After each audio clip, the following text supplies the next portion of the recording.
getting everything connected and going. This is a great time where I am. It is checking my phone. It is commencement week. I am very grateful.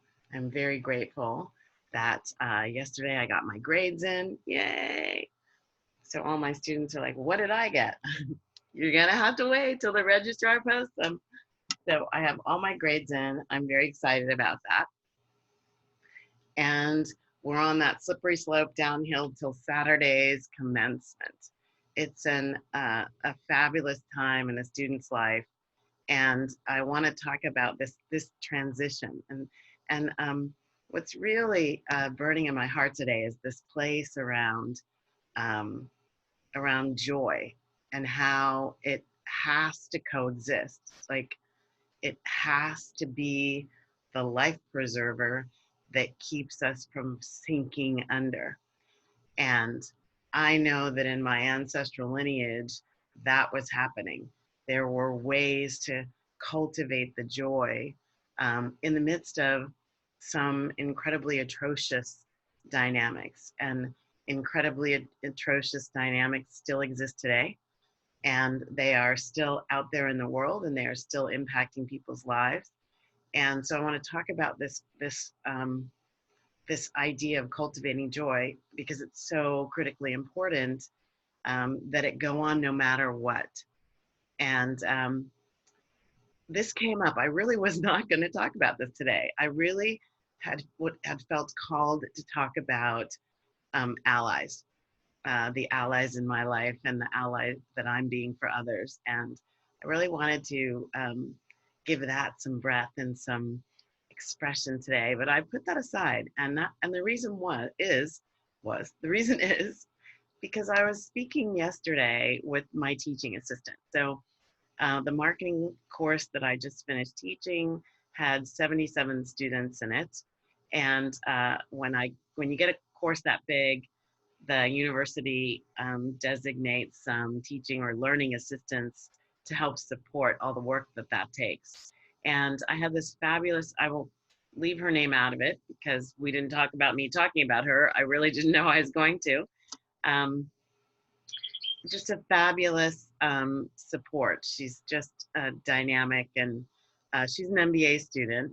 And we were finishing up all of our calculations and, discretionary adjustments. Yes, students, faculty members can make discretionary adjustments. So create your relationships with faculty and demonstrate your love for the course, not for them, but for the content and all that stuff. And you never know.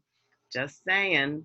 And we were going through our final calculations and like the magic moment of hitting the button, confirm grades, which always scares the crap out of me. I'm so concerned about making a mistake in these students' lives. It just really freaks me out. Whew. Let me let that wave of fear pass. Okay. And we were just getting ready to hit the button. And she and I were on Zoom. So she's watching my shared screen like I'm about to hit the button.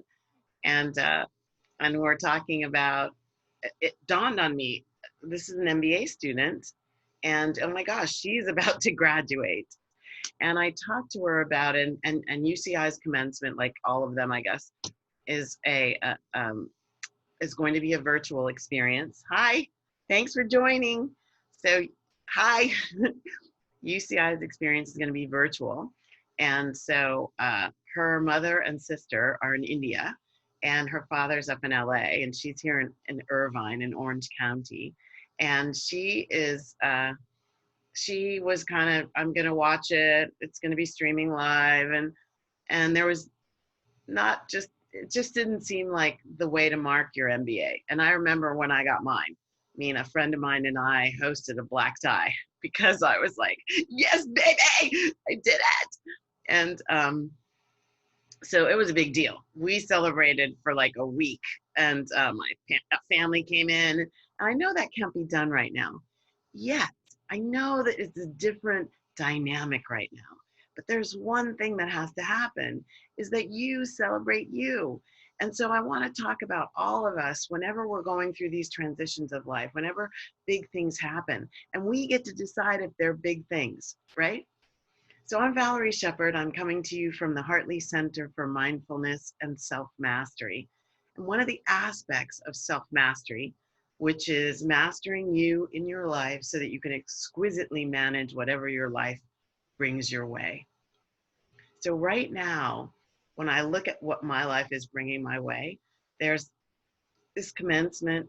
Usually I'm up on the dais for the business school, and I'm looking out at the students, and I'm like celebrating all the speakers, and when they call all the names, and oh my gosh, it's so auspicious, and pomp and circumstance is playing, and it's wonderful, and I really love that. So that's one part.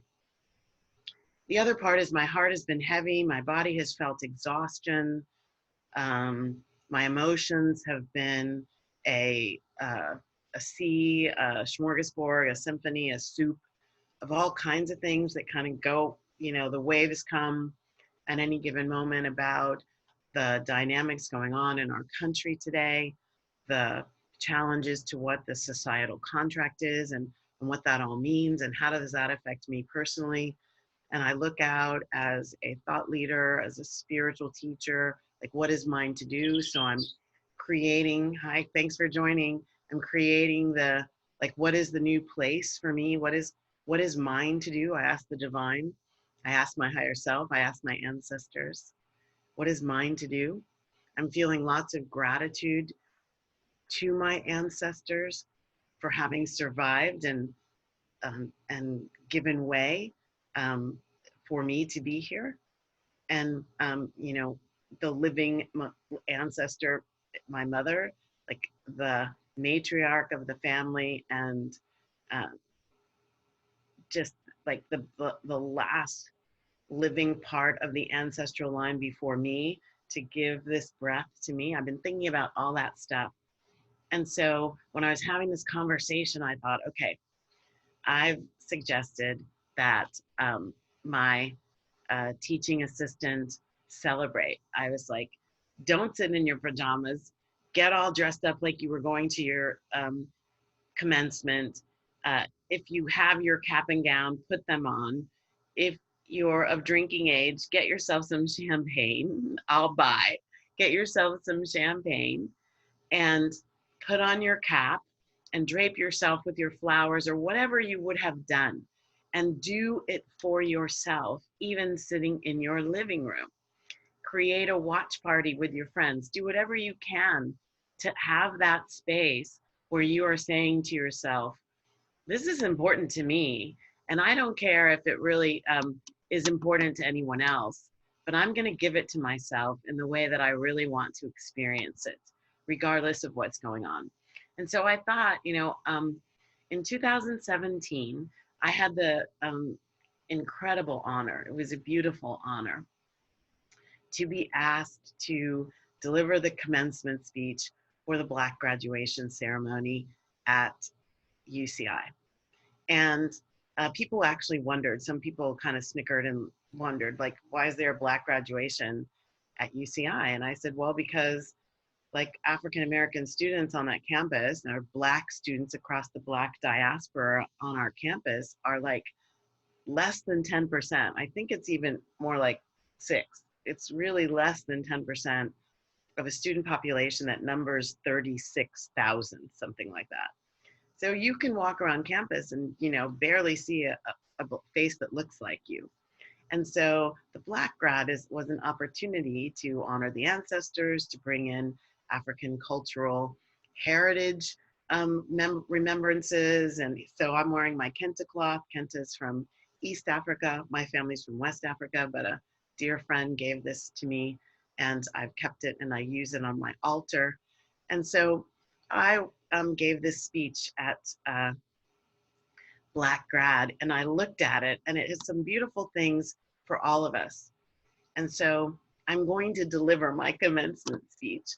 And what I'd like to do is not just address it to people who are graduating, but people who are marking any amazing time in their life right now. So for some of you and for some of us, it's a really big time. We're crossing the bridge from being in a space of, I'm not sure what's going on. I don't know that much about the Black experience. I don't know that much about being an ally, to stepping forward into what it really means to do those things. That's monumental. Thank you. That's monumental. That is a transition, and it's going to require a transformation. And anyone who's doing that right now, I salute you and I celebrate you. And so this speech is for you. And for anybody who's, transitioning in a different way, the job that I had before the pandemic is not going to be repeated the same way. I know people who were in the event business, and the event business is still reeling, like as things go virtual, et cetera. So how am I doing that? There's a dynamic that's happening. And so we're all in this space of potentially walking across a bridge into a new something. And so I'm going to commemorate it with this speech. And I thank you for being here. I know you didn't know that this was going to be the Hump Day Happy Chat. Neither did I, but I'm going to do it this way because I can. Ha! Okay, so here we go. Here we go. I'm going to deliver it the way I wrote it. Ha. So thank you so much for being here. I'm so honored and pleased to be delivering this address to you. Thank you for joining me at the Hartley Center for Mindfulness and Self-Mastery. And I just want to take the next few moments and talk about what it is to cultivate joy. And I think it's important that anybody and everybody stops on auspicious occasions and major life transitions to mark them, to actually notice that something's happening, to actually notice that you're graduating from one aspect of your conscious being to a new aspect of your conscious being, that you are making this journey, that you are taking this journey and making this transition. And for those of you graduating, this is not a transition that everyone gets to make. And for Black graduates all over the world, this historically has been one that few of us made in the United States. So this definitely is an auspicious occasion. The World Bank data shows that roughly 7%, 6.77%, so we're in that number, very low. 7% of the global population has earned a college degree. In the US, numbers up about 33%. So about a third of the US population over 25 has earned a college degree. So this is a big auspicious time. Not to say that we're better than other people, but it's a journey that is worthy of being marked. It's worthy of being marked. And right now, when the way it's being marked for you might seem a little less than, this is an opportunity for you to make it what you want it to be, regardless of what is able to be done for you by others. And for everyone who grows through these journeys, I know that they involve long hours of effort, moments of questioning and doubt, monumental sacrifices, and heap big helpings of resilience and perseverance. And so whether your family, friends, faculty, staff, administration, whether you yourself are the grad, whether you yourself are going through the expression of, I'm moving to a new place in my life, I congratulate you all. I encourage and invite you to do some celebration for yourselves, for yourselves. And here's the point. It can feel really good to celebrate about you, for you, from you, and to you.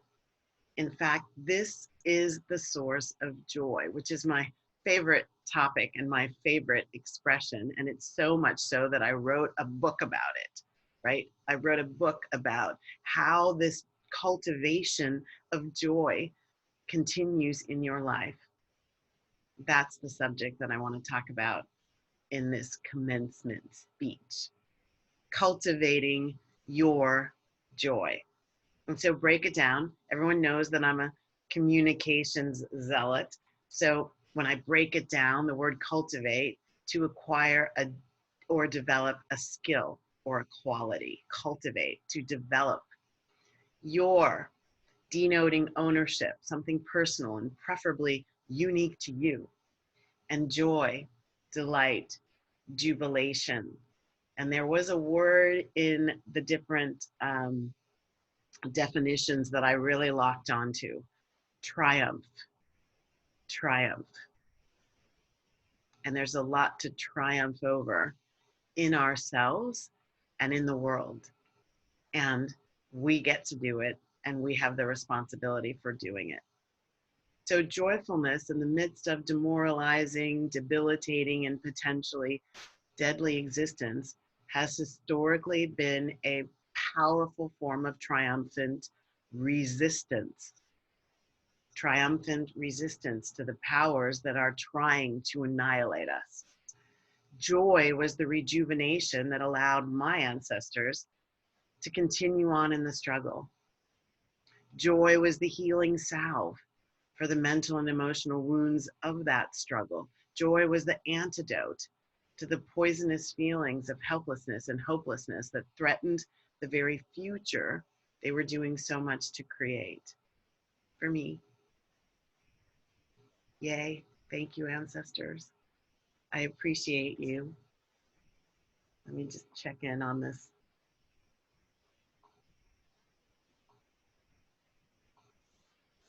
Yay. So joy, cultivating joy, keeping all the buttons going is such a fun thing, let me tell you. So whether joy is a political statement, and some people need that right now, like we need to say, you will not hold me down. Whether joy is a political statement in the way you tell whatever powers that be, still I rise, or whether being joyful is just your personal spiritual statement, the outer expression of the divine moving within this magnificent instrument that we all are, or some other statement which you get to choose. Make no mistake, it should be your daily imperative. Daily imperative. Inside joy, there is a lightness of being, a freedom of expression, and a feeling of unbounded potential that are worth celebrating and accessing on a daily basis. One of my friends claims it like this: joy, joy, joy, all day long. Joy, joy, joy, shouting out to the orange cowboy, joy, joy, joy. So it doesn't matter if your potential form of joy means creative expression, like dance or photography, or if it means spending solitary time in and with nature. That is one of my favorite things. Or if you're sports or reading junkie. I like to read, but now I've gotten really hooked on audiobooks because I can multitask with an audiobook. I can even drive. Or one of my biggest favorites, I'm a foodie. Joy comes to me, it's activated in me when I'm sampling international cuisines and cultures and traveling the world. At last count, I think I've been to like 27 countries on 5 continents. And I'm anxious to get back to that, or excited to get back to that. It doesn't matter what your specific experience is. The ones that you can cultivate and express and experience every day, your joy will evolve as your sense of self evolves. And so the important thing is allow it to evolve, but keep it active in your life today. What matters is that you commit.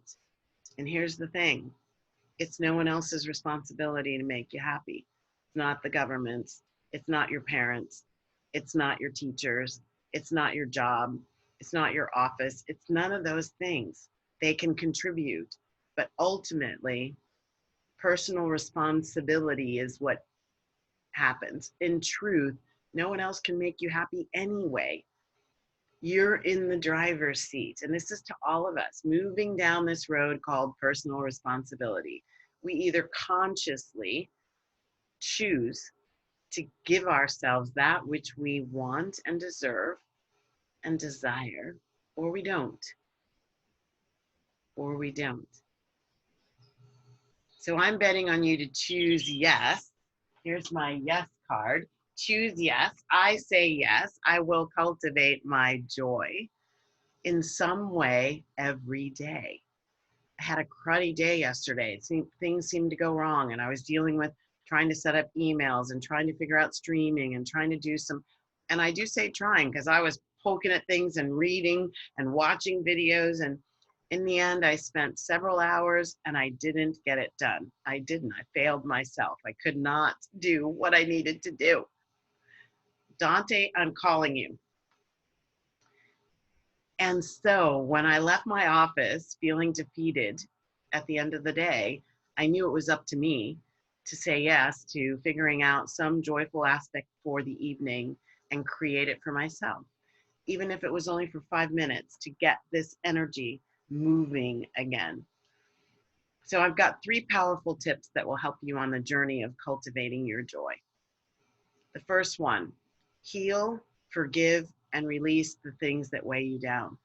Right now in the world today, there's a lot of expression of ages old weight, ages old trauma, ages old anger, ages old resentment, ages old fear.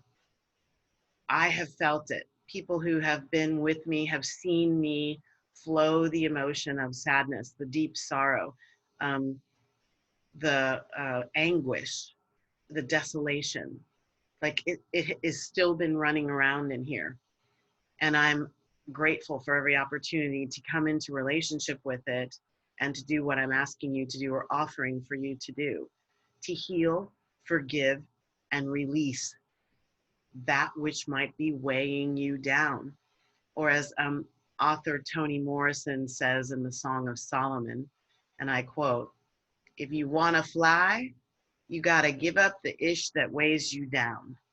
Now she said shit, but I said ish. You want to fly, you got to give up the shit that weighs you down. So don't be weighed down by things like limited beliefs. We have to give up the limited beliefs in lack and fear and being not enough. I'm not enough. They're not enough. The situation is not enough. There is not enough in the world. We have to stop making comparisons of ourselves to others. Despite appearances to the contrary, we're not in a contest with all those others. The one person that you and I should try to be better than is the person that I was yesterday, the person that you were yesterday, the person that I was 10 minutes ago. Remind yourself of the magnificence that you already are. I tell my students they're brilliant. All they have to do is express it. I already believe that's who they are. Just express it. Even with a flaw here and there, like not being able to figure out your email addresses, and with an inadequacy. Like latent skill doesn't mean you're not capable. It just means I haven't cultivated that skill. I'm not a singer. I'm not a painter, right? Doesn't mean I don't have the ability or couldn't. Just means it's latent. So it's there. It's possible. Don't be weighed down by accumulating emotional junk in your trunk of where people let you down, of where you failed yourself. Your yesterdays could potentially be the biggest thing in the way of your today and tomorrow. I'm going to say that again, because throughout the beginning part of my life, so when I did my first commencement for my undergraduate degree, my yesterdays were the biggest things that stood in the way of my todays and my tomorrows back then. Because I was tabulating, I was keeping track of where I failed or where others failed me. It created this chasm of resentment and this space between the hearts. These things harden your heart and they make it difficult for you to feel compassion for yourself or for the others around you. And right now, can you look in the world and see how important compassion is? Can you see how important compassion is in just the way we relate to each other? And the more you relate to it for yourself, give yourself a break, the more you will be able to feel it for others. Lighten up and let go. Let go of rotten apples. People who always want to point out what's not good about you and what you do, they're not really bad people, okay? They're not bad people. They just haven't learned how to build themselves up. And so they do it by tearing you down. That's the only way some people know how to be on top, is to make sure that everybody else is on the bottom. And in marketing, we talk about claims, superiority claims. And one of them is unsurpassed excellence, right? So unsurpassed excellence is actually a parity claim. It means nobody else is better than me, right? Well, that also means that everybody else might be as good as me and I might be equal to everyone else. And so brilliance doesn't have to outshine someone else. We're all brilliant and we just have to shine from that place. So don't internalize, step back, let the energy that you give certain relationships, just step back, let it go. You don't have to kick people out of your lives. Just stop putting energy into the relationships that aren't serving you. Give yourself some I matter in my own lifetime, and don't be looking to them to build you up. I matter in my own life is when you build yourself up in your own life, no matter what. Whether it's a new hobby, do something that says I matter. Whether it's some quiet rest and reflection time, that for my students, I know what's going to be happening right after their exams. It's going to be getting some sleep. So that's a way of saying I matter in my own life. Although I call you into sleeping more all the time, rest is a critical part of dealing with the emotional dynamics and the traumas that are available in the world today. So rest is really, really important, and sleep is really important, and they're separate and different. So that's number one. Heal, forgive, release the things that might be weighing you down, the emotional stuff that weighs you down. That's number one. Number two, strengthen your faith and trust. Whether you're an atheist or not, faith is believing in light because you feel it with your heart, even though your eyes can't necessarily see it. And what I see in all the protests that I'm seeing right now is a deep faith. People are still going out there and saying, I believe we can do this better. I believe we can do this differently. I believe we can love each other. I believe we can learn how to give and receive. I believe that we can do this. That to me is faith.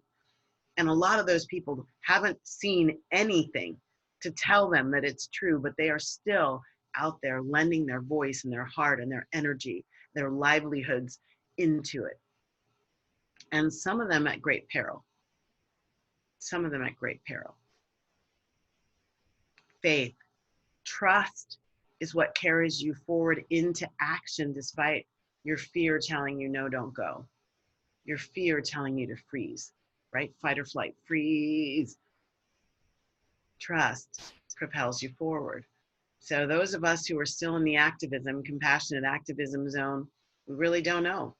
Those of you who are graduating, you may not know what comes next, but you're marching forward. You're doing it anyway. Faith and trust will require something really important, and you've heard me talk about it on the Hump Day Happy Chat several times, right? Faith and trust require you to quiet this mighty mind, this rational mind, and tune in to the intuitive wisdom of the sacred center of you, which is your heart. It has messages of intuitive wisdom. They come as whispers. They don't come as rational, long sentences that are grammatically correct with a subject and a verb.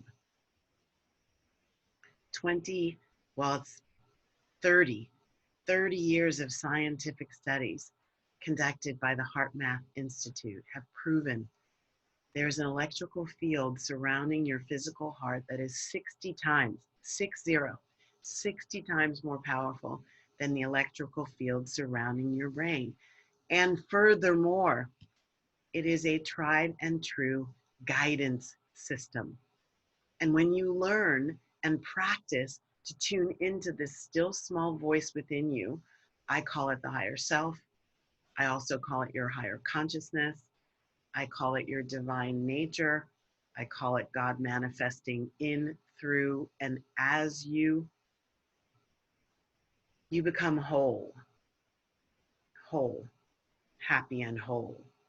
And you expand your power to create, to overcome, to persevere, to stand tall, and ultimately to succeed in whatever is your quest. This is a critical moment right now for the graduates and for the country, for the compassionate activists, for the citizenry, for our society, and for our democratic republic. This is a critical moment. It's calling us to action.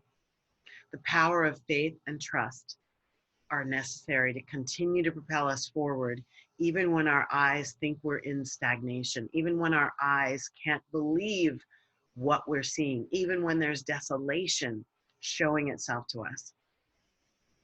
Faith and trust helps us let go of the questioning, helps us to let go of needing to know in this moment how it's going to turn out, needing to have all the answers, needing to have everybody on board, and we just keep going forward. We just keep going forward. Make a critical phone call. Start writing a letter to a congressperson. Start writing a book. Ask for what we really want, not just settle for what shows up. Make a new connection. Close a gap between hearts. Ask someone to explain what they're feeling. Share what you're feeling. Faith and trust. Make that friendship. It's going to feel like you're leaping off of a cliff's edge. But faith and trust means that you believe that you're going to have wings sprouted, or that when you take that first step, the road's going to rise up to meet you.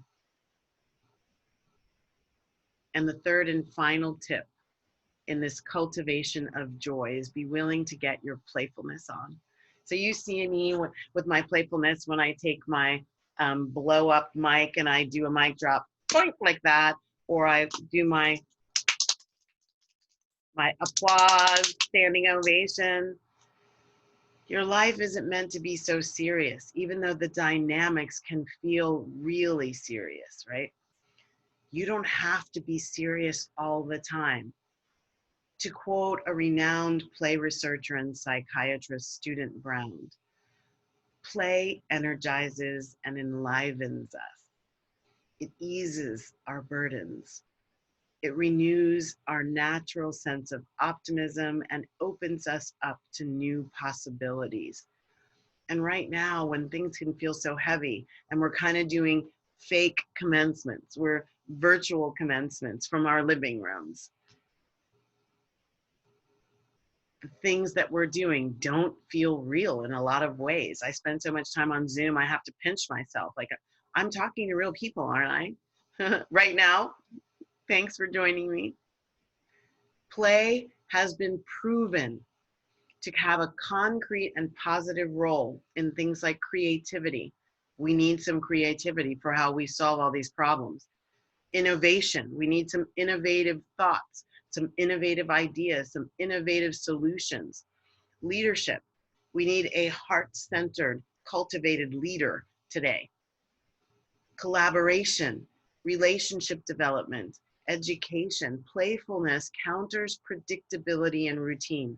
It feeds wonder, the wonder of a child, right? The idea of being a child again is all through spiritual scriptures, spiritual books. This playfulness is a way, it's a route, it's an avenue. It doesn't mean frivolity. It doesn't mean making light of things, but it means the energy of playfulness can serve as we are looking for solutions. It needs to be activated consciously. Activate the energy of play inside while dealing with the potentially serious business at hand. It's not necessarily about cracking a joke in the middle of a difficult situation, but it's about looking for using your imagination, something that Einstein said was one of the most powerful tools we have, imagination, which comes from here, to find a new way to approach an old dynamic.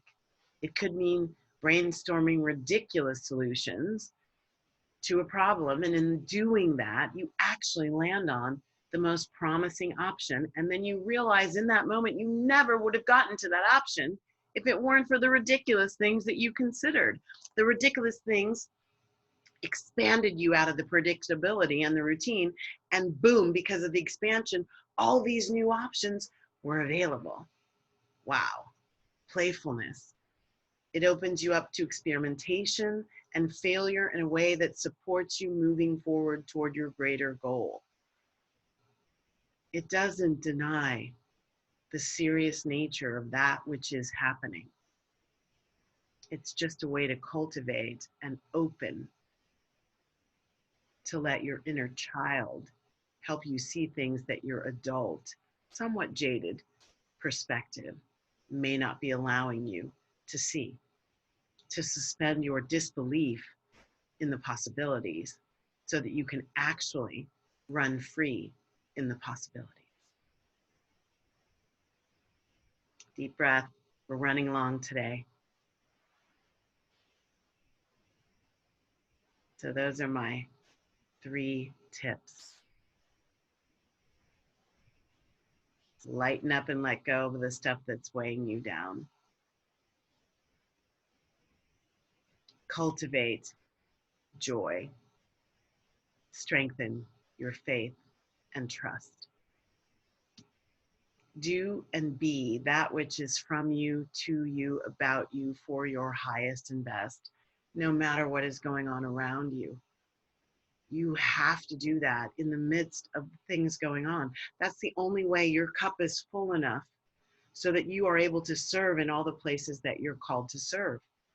I have been noticing, I said this to my spiritual counselor yesterday, that I think I've been letting go of the filling myself up. I've been like so called to be in so many places serving while there's so much going on in the world that I haven't been true to my spiritual practice at the deepest levels. I've been true to it on one level, but I haven't been increasing it to support me as I'm expanding what I'm doing. And that's necessary. So do that no matter what's going on around you. You have to own your magnificence, even when others try to convince you that it never was there in the first place. You have to sing your song, even when others can't relate to it or just don't like it. You have to risk upsetting them with your inner peace, with your joyful spirit, with your upheld head, and with your squared back shoulders. And we've been seeing that in videos and people being them, showing their anger, even though they know people don't understand it. We have to be who we are. We are more than our anger. And when we remember that, we can bring that forward. Ultimately, cultivating your joy is about transcendence. Transcending whatever struggle you're experiencing here in the moment, while you're experiencing the struggle. You can experience light in the midst of darkness. You can experience freedom in the midst of oppression. You can journey down the avenue of potential on highways that are filled with obstacles and roadblocks. You can. Cultivate the joy within you, and you can't help but experience it around you, even while you're dealing with difficult and not so joyful circumstances. So I'm going to close with a couple of blessings. So there's one that I put at the back of my book, and I just want to offer this one. May you make this way of living, this way of cultivating you, your light style. Light style. That means living a lighter way of being. And may your life be forever transformed as a result. May your uplifted consciousness contribute to a planetary shift from fear to love. From fear to love. Hate is rooted in fear. Whenever we're acting out of fear, we're giving rise to things that are rooted in fear.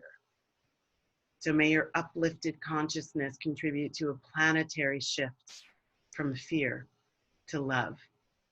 May you enjoy an overflowing cup of all that you desire. May the best of your past be the worst of your future. And may you dance, laugh, play, smile deeply inside at the magnificent essence of you that is the heart and soul of your happiest life. And some blessings. These are pearls of wisdom that have shown me the way many times in my postgraduate life.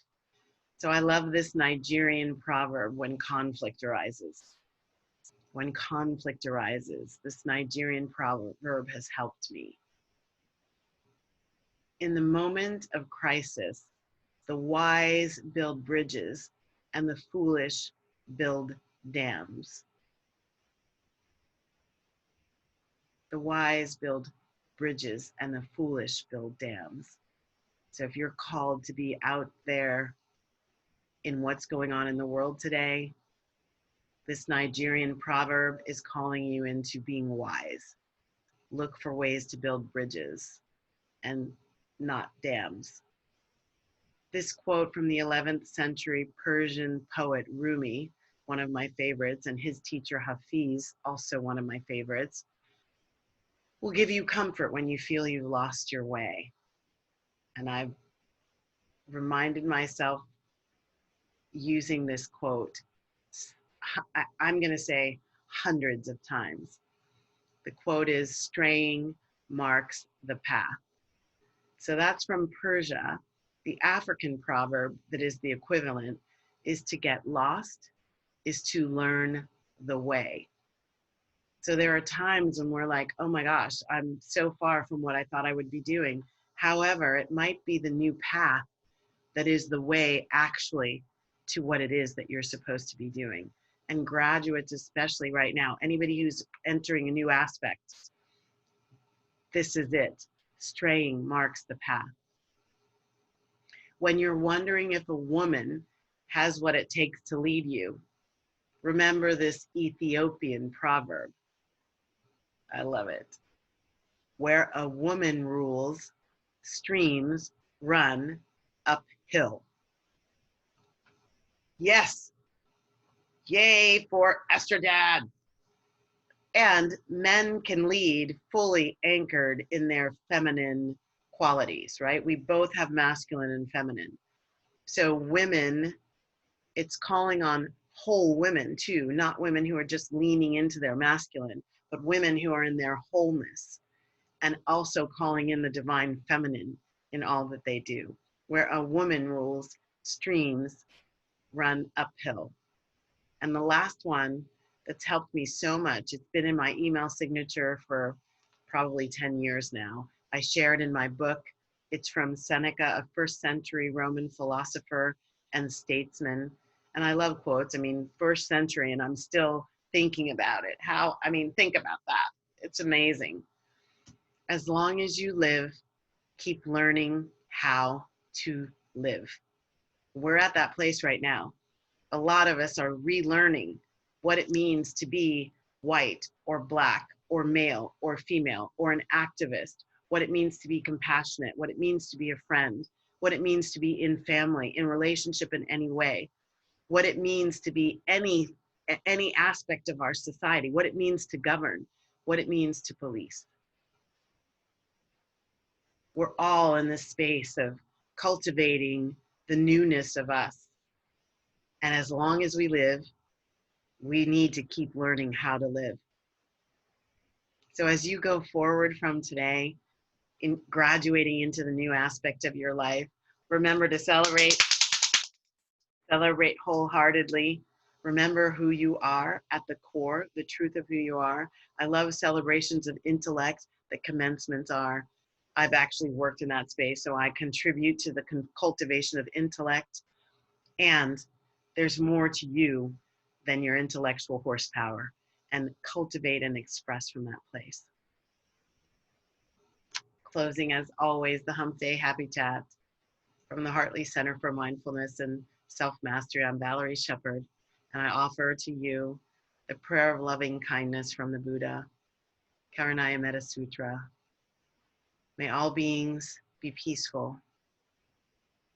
May all beings be safe. May all beings awaken to the light of their true nature, and may all beings be free.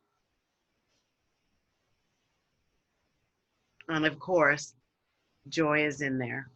May all beings be free, and all beings includes you. Cultivate your joy today and every day. Many blessings. Thanks for bearing with the super long nature of this Hump Day Happy Chat. Please share. Many blessings. Bye now.